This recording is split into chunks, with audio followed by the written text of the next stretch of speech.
Savez-vous que l'un des mots les plus célèbres du monde, utilisé par des milliards de personnes, est en réalité un ordre direct? Alléluia. On l'entend partout. Dans la musique pop, les films, les stades et bien sûr, dans les églises.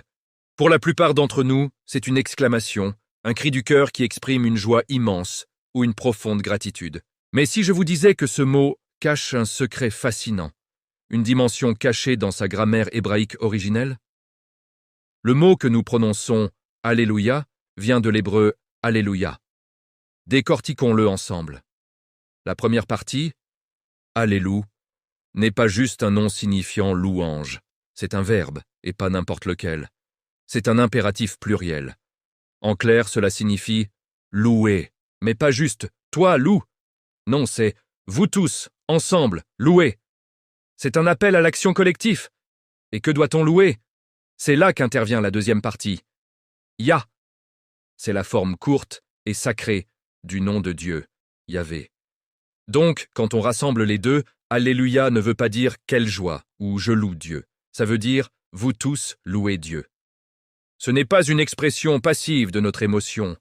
C'est un commandement, une invitation pressante à la louange collective.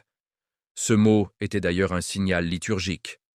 Dans le temple de Jérusalem, il servait à lancer l'assemblée dans le chant, notamment pour des textes spécifiques comme les psaumes 113 à 118, qu'on appelle les psaumes du Hallel.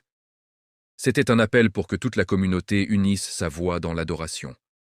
Alors, la prochaine fois que vous entendrez ou prononcerez Alléluia, rappelez-vous de sa puissance cachée.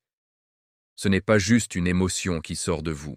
C'est vous qui rejoignez un appel millénaire, un ordre divin qui traverse les siècles, invitant toute l'humanité à s'unir dans une seule et même action. Louer Dieu.